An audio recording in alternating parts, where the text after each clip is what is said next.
Pada ayat yang ke-60 berisi perintah dari Allah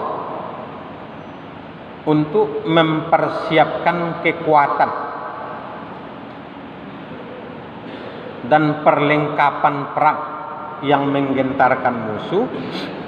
Itu ayat yang ke-60 dari surat Al-Anfal ini.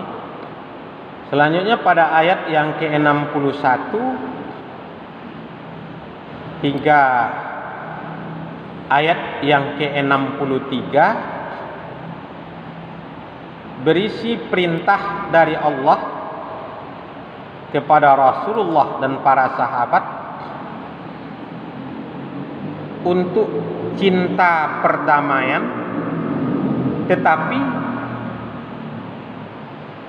tetap mempertebal semangat jihad. Kalau perang, ya iya perang. Tapi kalau musuh hendak berdamai, maka di sini Allah perintahkan kepada Rasulullah dan para sahabat untuk mau berdamai. Ya. Baiklah, saya bacakan ayat ini lebih dahulu. A'udzu billahi minasy syaithanir rajim. Bismillahirrahmanirrahim.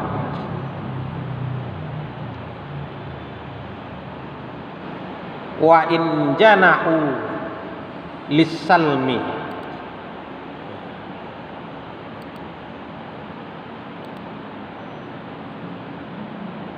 fajnah laha wa tawakkal 'ala Allah innahu huwas sami'ul alim.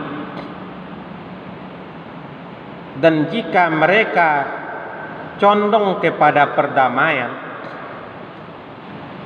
maka condonglah kepadanya dan bertawakallah kepada Allah. Wa tawakkal 'ala Allah innahu huwas sami'ul alim. Sesungguhnya dialah yang maha mendengar lagi maha mengetahui. Ayat 62-nya, wa iyyuridu ayyakhda'uka, dan jika mereka bermaksud untuk menipumu, fa inna hasbakallah, maka sesungguhnya cukuplah Allah menjadi pelindungmu.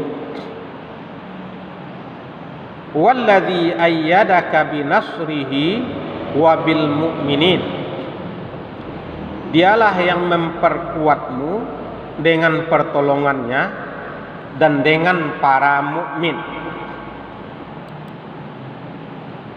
Wa allafa baina qulubihim, dan yang mempersatukan hati mereka itu orang-orang yang beriman. Lau anfaqta ma fil ardi jami'a ma allafta baina qulubihim walakinnallaha allafa bainahum. Walaupun kamu membelanjakan semua kekayaan yang berada di bumi ini, niscaya kamu tidak dapat mempersatukan hati mereka. Walakinnallaha allafa bainahum, akan tetapi Allah telah mempersatukan hati mereka. Innahu azizun hakim, sesungguhnya dia maha gagah lagi maha bijaksana. Shadaqallahul azim. Ini lanjutan dari ayat yang sebelumnya. Pada ayat yang ke-61 diawali oleh Allah wa in janahu lis-salmi. perlu juga kita pahamkan pengertian dari kata-kata yang ada dalam ayat ini. Pengertian bahasa yang kita lihat di dalam tafsir Al-Munir, wa in janahu. Pengertian janahu itu dengan makna malu, ya, cenderung, jika mereka condong atau cenderung, lisalmi, ya, kata as-salmi itu dalam pengertian bahasa bikasris sin wa fathiha. Jadi kadang-kadang disebut as-salbi atau disebut dengan as-silbi, maknanya sama. Ya. Jadi kalau ada dalam Al-Quran atau hadis lisilmi, nah, kalau as-silmi atau lisalmi, dalam pengertian bahasanya sama. Apa maknanya itu? As-sulhu, berdamai. Ya. Jika mereka cenderung untuk berdamai. Jadi as-silmi, damai. As-salmi juga damai artinya. Di sini Profesor Wahba Az-Zuhaili, kalau tadi beliau menjelaskan kata as-salmi dalam ayat, sama maknanya dengan as-silmi. Ya. Keduanya itu pengertian lainnya as-sulhu, damai, perdamaian. Ya. Kama qala ta'ala, sebagaimana firman Allah Ta'ala di dalam surah Al-Baqarah ayat 208. Nah. Islam disebut sebagai agama perdamaian. Jadi Islam itu agama perdamaian. Justru itu Islam kadang disebut dengan as-silbi, ya. Sebagaimana yang tersebut di dalam surah Al-Baqarah,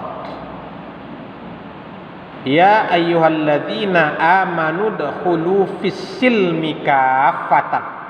Ya. Wahai orang-orang yang beriman, masuklah kamu ke dalam as-silmi. Silmi ini maksudnya agama Islam. Agama Islam disebut dengan as-silmi karena memang Islam itu agama yang cinta damai. Masuklah kamu ke dalam Islam secara keseluruhan. Jadi bukan dipakai kata ya ayyuhallazina amanu dkhulu fil Islam kafatan. Jadi as-silmi ini dengan makna agama Islam,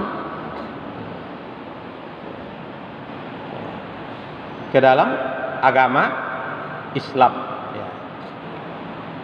Kembali kepada pengertian bahasa sebelum kita mencoba memahami lebih jauh. Fajnah laha, ya. Yakni mil ilaiha wa ahidhum, maka hendaklah kamu cenderung kepadanya, cenderunglah kepada perdamaian itu. Kalau musuh ingin berdamai, kamu hendaklah mau berdamai.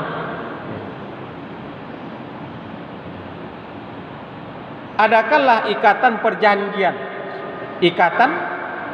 perjanjian untuk berdamai.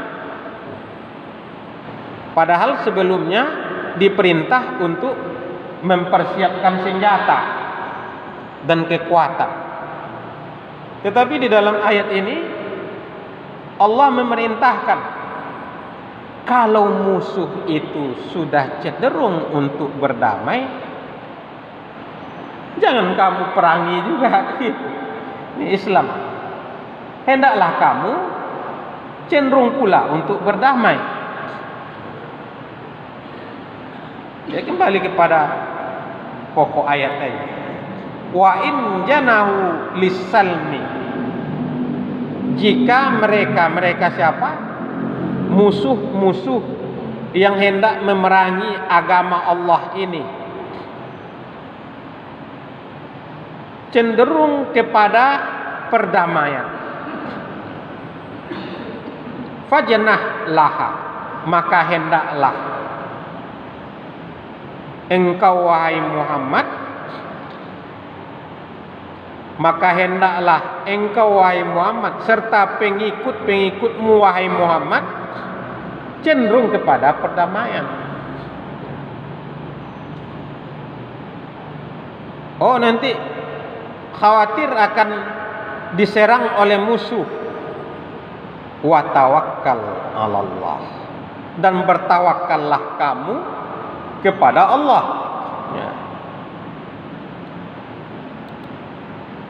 Timbul kekhawatiran akan diserang oleh musuh, Rasulullah dan para sahabat disuruh untuk tetap waspada dan tawakal. Namun pilihan yang utama di sini berdamai. Pilihan utama adalah berdamai.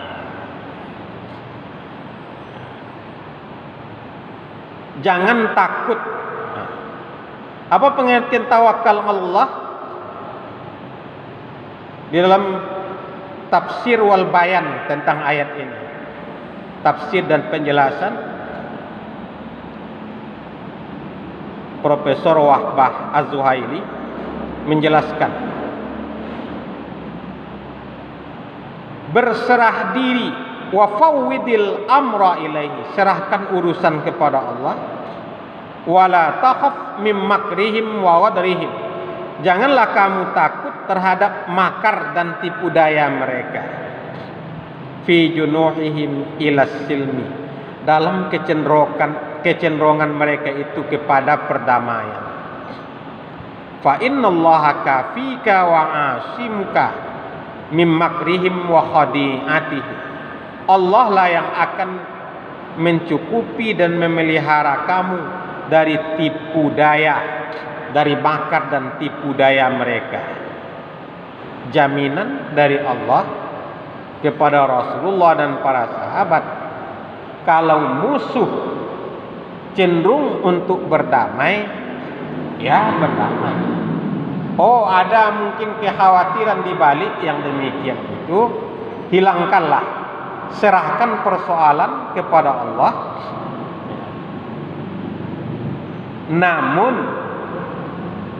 Namun dalam tawakal itu diperintah Rasulullah dan para sahabat untuk tetap waspada. Ya. Kalau ada kekhawatiran, serahkan kepada Allah. Namun dalam penyerahan itu jangan lupa, jangan lalai dari kewaspadaan terhadap makar dan tipu daya musuh itu.